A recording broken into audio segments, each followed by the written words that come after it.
Chapter 21. We visit Kashmir. You are strong enough now to travel. I will accompany you to Kashmir, Sri Yukteswar informed me 2 days after my miraculous recovery from Asiatic cholera. That evening our party of 6 entrained for the north. Our first leisurely stop was at Simla, a queenly city resting on the throne of Himalayan hills. We strolled over the steep streets, admiring the magnificent views. English strawberries for sale, cried an old woman, squatting in a picturesque open marketplace. Master was curious about the strange little red fruits. He bought a basketful and offered it to Kanai and myself, who were nearby. I tasted one berry but spat it hastily on the ground. Sir, what a sour fruit! I could never like strawberries. My guru laughed. Oh, you will like them in America. At a dinner there, your hostess will serve them with sugar and cream. After she has mashed the berries with a fork, you will taste them and say, "What delicious strawberries." Then you will remember this day in Simla.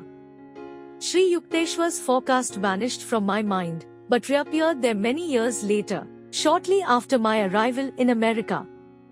I was a dinner guest at the home of Mrs. Elise T. Hussey, Sister Yogmata, in West Somerville, Massachusetts.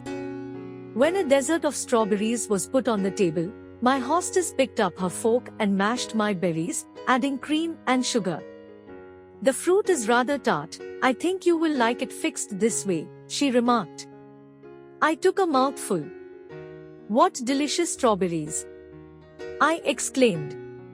At once my guru's prediction in Simla emerged from the fathomless cave of memory. It was staggering to realize that long ago Sri Yukteswar's God-tuned mind had sensitively detected the program of karmic events wandering in the ether of futurity. Our party soon left Simla and entrained for Rawalpindi. There we hired a large landau, drawn by 2 horses, in which we started a 7-day trip to Srinagar, capital city of Kashmir. The second day of our northbound journey brought into view the true Himalayan vastness. As the iron wheels of our carriage creaked along the hot, stony roads, we were enraptured with changing vistas of mountainous grandeur. Sir, Audie said to Master, I am greatly enjoying these glorious scenes in your holy company. I felt the throb of pleasure at Audie's appreciation, for I was acting as host on this trip. Sri Yukteswar caught my thought. He turned to me and whispered, Don't flatter yourself, Audie is not nearly as entranced with the scenery as he is with the prospect of leaving us long enough to have a cigarette. I was shocked. Sir, I said in an undertone, please do not break our harmony by these unpleasant words. I can hardly believe that Audie is hankering for a smoke. I looked apprehensively at my usually irrepressible guru. Very well, I won't say anything to Audie. Master chuckled. But you will soon see, when the landau halts, that Audie is quick to seize his opportunity. The carriage arrived at a small caravanserai. As our horses were led to be watered, Audie inquired, Sir, do you mind if I ride a while with the driver? I would like to get a little outside air. Sri Yukteswar gave permission, but remarked to me, he wants fresh smoke and not fresh air. The landau resumed its noisy progress over the dusty roads.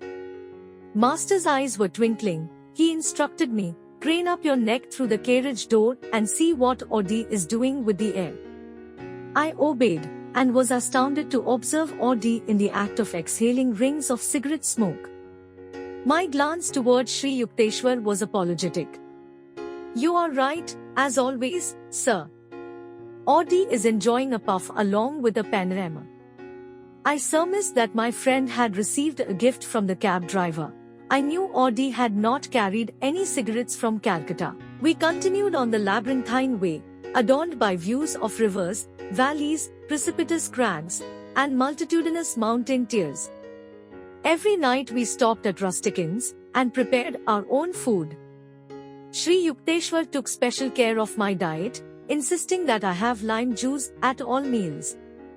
I was still weak, but daily improving, though the rattling carriage was strictly designed for discomfort.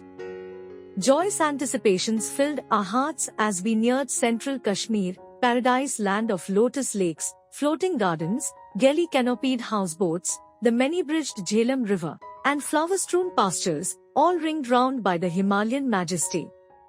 Our approach to Srinagar was through an avenue of tall, welcoming trees. We engaged rooms at a double-storied inn overlooking the noble hills. No running water was available. We drew our supply from a nearby well. The summer weather was ideal, with warm days and slightly cold nights. We made a pilgrimage to the ancient Srinagar temple of Swami Shankara. As I gazed upon the mountain peak hermitage, standing bold against the sky, I fell into an ecstatic trance. A vision appeared of a hilltop mansion in a distant land. The lofty Shankara ashram before me was transformed into the structure where, years later, I established the Self-Realization Fellowship headquarters in America. When I first visited Los Angeles and saw the large building on the crest of Mount Washington, I recognized it at once from my long-past visions in Kashmir and elsewhere. A few days at Srinagar, then on to Gulmarg, mountain paths of flowers, elevated by 6,000 feet. There I had my first ride on a large horse. Rajendra mounted a small trotter, whose heart was fired with ambition for speed. We ventured onto the very steep Khilanmarg. The path led through a dense forest, abounding in tree mushrooms, where the mist-shrouded trails were often precarious. But Rajendra's little animal never permitted my oversized steed a moment's rest, even at the most perilous turns. On, untiringly came Rajendra's horse, oblivious to all but the joy of competition. Our strenuous race was rewarded by a breathtaking view. For the first time in this life, I gazed in all directions at sublime snow-capped Himalayas, lying tier upon tier like silhouettes of huge polar bears. My eyes feasted exultingly on endless reaches of icy mountains against sunny blue skies. I rolled merrily with my young companions, all wearing overcoats, on the sparkling white slopes. On our downward trip we saw afar a vast carpet of yellow flowers, wholly transfiguring the bleak hills. Our next excursions were to the famous royal pleasure gardens of the Emperor Jahangir, at Shalimar and Nishat Bagh. The ancient palace at Nishat Bagh is built directly over a natural waterfall. Rushing down from the mountains, the torrent has been regulated through ingenious contrivances to flow over colorful terraces and to gush into fountains amidst the dazzling flower beds. The stream also enters several of the palace rooms, ultimately dropping fairy-like into the lake below. The immense gardens are riotous with color roses of a dozen hues, snapdragons, lavender, pansies, poppies. An emerald enclosing outline is given by symmetrical rows of chinars, cypresses, cherry trees. Beyond them tower the white austerities of the Himalayas. Kashmir grapes are considered a rare delicacy in Calcutta. Rajendra, who had been promising himself a veritable feast on reaching Kashmir, was disappointed to find there no large vineyards. Now and then I chaffed him jocosely over his baseless anticipation. "Oh, I have become so much gorged with grapes I can't walk," I would say. "The invisible grapes are brewing within me." Later I heard that sweet grapes grow abundantly in Kabul, west of Kashmir. We consoled ourselves with ice cream made of rabdi, a heavily condensed milk, and flavored with whole pistachio nuts. We took several trips in the shikaras, or houseboats, shaded by red embroidered canopies, coursing along the intricate channels of Dal Lake, a network of canals like a watery spider web. Here the numerous floating gardens, crudely improvised with logs and earth, strike one with amazement, so incongruous is the first sight of vegetables and melons growing in the midst of vast waters. Occasionally one sees a peasant, disdaining to be rooted to the soil, towing his square plot of land to a new location in the many-fingered lake. In this storied vale one finds an epitome of all the earth's beauties. The Lady of Kashmir is mountain-crowned, leg-garlanded, and flower-shod. In later years, after I had toured many distant lands, I understood why Kashmir is often called the world's most scenic spot. It possesses some of the charms of the Swiss Alps, and of Loch Lomond in Scotland, and of the exquisite English lakes. An American traveler in Kashmir finds much to remind him of the rugged grandeur of Alaska and of Pikes Peak near Denver. As entries in a scenic beauty contest, I offer for first prize either the gorgeous view of Xochimilco in Mexico, where mountains, skies, and poplars reflect themselves in myriad lanes of water amidst the playful fish, or the jewel-like lakes of Kashmir, guarded like beautiful maidens by the stern surveillance of the Himalayas. These two places stand out in my memory as the loveliest spots on earth. Yet I was awed also when I first beheld the wonders of Yellowstone National Park and of the Grand Canyon of the Colorado, and of Alaska. Yellowstone Park is perhaps the only region where one can see innumerable geysers shooting high into the air, performing year after year with clockwork regularity.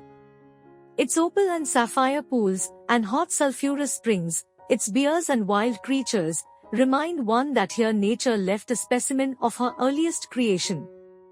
Motoring along the roads of Wyoming to the Devil's Paint pot of hot bubbling mud, with gurgling springs, vaporous fountains, and spouting geysers in all directions, I was disposed to say that Yellowstone deserves a special prize for uniqueness. The ancient majestic redwoods of Yosemite, stretching their huge columns far into the unfathomable sky, are green natural cathedrals designed with skill divine.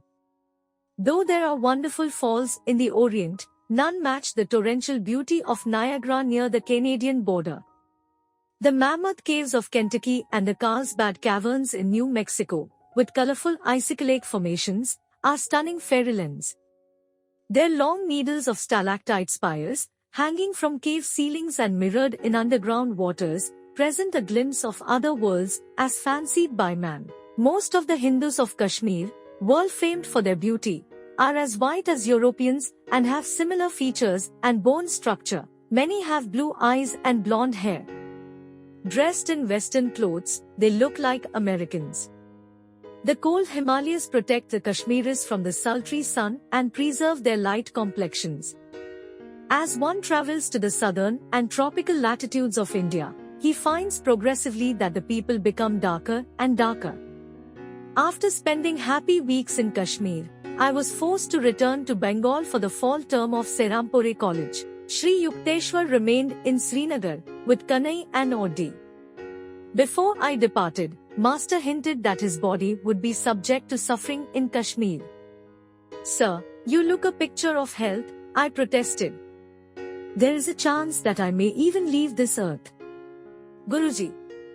I fell at his feet with an imploring gesture. "Please promise that you won't leave your body now. I am utterly unprepared to carry on without you." Sri Yukteswar was silent, but smiled at me so compassionately that I felt reassured. Reluctantly I left him, Master dangerously ill. This telegram from Audi reached me shortly after my return to Serampore. "Sir," I wired my Guru frantically, "I asked for your promise not to leave me. Please keep your body, otherwise, I also shall die. Be it as you wish." This was Sri Yukteswar's reply from Kashmir. A letter from Audi arrived in a few days, informing me that Master had recovered. On his return to Serampore during the next fortnight, I was grieved to find my Guru's body reduced to half its usual weight. Fortunately for his disciples, Sri Yukteswar burned many of their sins in the fire of his severe fever in Kashmir. The metaphysical method of physical transfer of disease is known to highly advanced yogis. A strong man can assist a weaker one by helping to carry his heavy load. A spiritual superman is able to minimize his disciples' physical or mental burdens by sharing the karma of their past actions. Just as a rich man loses some money when he pays off a large debt for his prodigal son, who is thus saved from dire consequences of his own folly, so a master willingly sacrifices a portion of his bodily wealth to lighten the misery of disciples. By a secret method, the yogi unites his mind and astral vehicle with those of a suffering individual. The disease is conveyed, wholly or in part, to the saint's body. Having harvested God on the physical field, a master no longer cares what happens to that material form. Though he may allow it to register a certain disease in order to relieve others, his mind is never affected. He considers himself fortunate in being able to render such aid. The devotee who has achieved final salvation in the Lord finds that his body has completely fulfilled its purpose. He can then use it in any way he deems fit.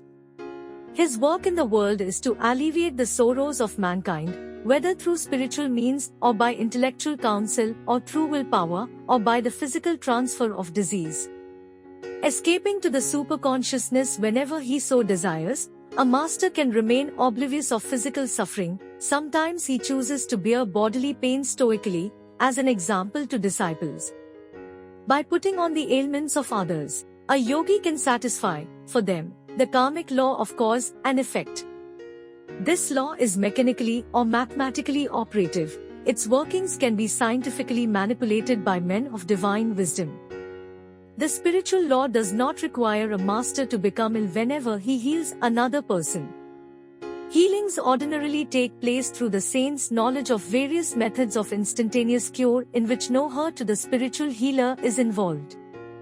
On rare occasion, however, a master who wishes to greatly quicken his disciples' evolution may then voluntarily work out on his own body a large measure of their undesirable karma. Jesus signified himself as a ransom for the sins of many. With his divine powers, his body could never have been subjected to death by crucifixion if he had not willingly cooperated with the subtle cosmic law of cause and effect. He thus took on himself the consequences of others' karma, especially that of his disciples. In this manner they were highly purified and made fit to receive the omnipresent consciousness which later descended on them.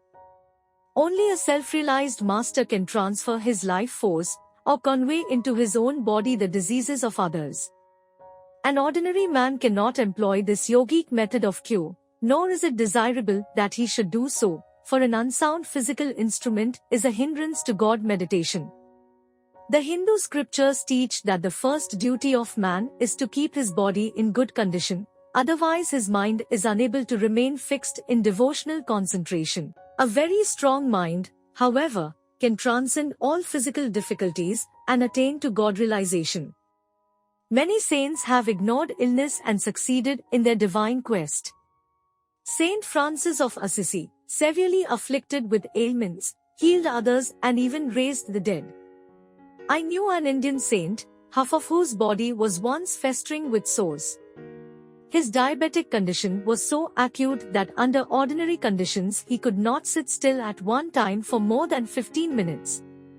But his spiritual aspiration was undeterrable. Lord, he prayed, wilt thou come into my broken temple? With ceaseless command of will, the saint gradually became able to sit daily in the lotus posture for 18 continuous hours, engrossed in the ecstatic trance. And, he told me, at the end of 3 years, I found the infinite light blazing within my shattered form. Rejoicing in the joyful splendor, I forgot the body. Later I saw that it had become whole through the divine mercy. A historical healing incident concerns King Babur, 1483 to 1530, founder of the Mughal Empire in India. His son, Prince Humayun, was mortally ill. The father prayed with anguished determination that he receive the sickness, and that his son be spared.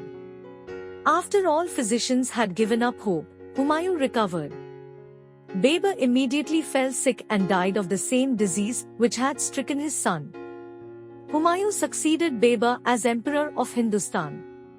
Many people imagine that every spiritual master has, or should have, the health and strength of a Sando. The assumption is unfounded.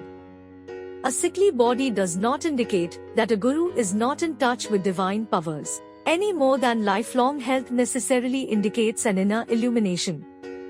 The condition of the physical body, in other words, cannot rightfully be made a test of a master. His distinguishing qualifications must be sought in his own domain, the spiritual. Numerous bewildered seekers in the West erroneously think that an eloquent speaker or writer on metaphysics must be a master. The rishis, however, have pointed out that the acid test of a master is a man's ability to enter at will the breathless state, and to maintain the unbroken samadhi of nirvikalpa. 21-5 Only by these achievements can a human being prove that he has mastered Maya or the dualistic cosmic delusion. He alone can say from the depths of realization, Ekam Sat, only one exists. The Vedas declare that the ignorant man who rests content with making the slightest distinction between the individual soul and the Supreme Self is exposed to danger. Shankara the great monist has written, where there is duality by virtue of ignorance, one sees all things as distinct from the self. When everything is seen as the self, then there is not even an atom other than the self. As soon as the knowledge of the reality has sprung up, there can be no fruits of past actions to be experienced, owing to the unreality of the body, in the same way as there can be no dream after waking. Only great gurus are able to assume the karma of disciples. Sri Yukteswar would not have suffered in Kashmir unless he had received permission from the spirit within him to help his disciples in that strange way. Few saints were ever more sensitively equipped with wisdom to carry out divine commands than my God-tuned master. When I ventured a few words of sympathy over his emaciated figure, my guru said gaily, "It has its good points. I am able now to get into some small ganjis, undershirts, that I haven't worn in years." Listening to Master's jovial laugh, I remembered the words of Saint Francis de Sales, "A saint that is sad is a sad saint."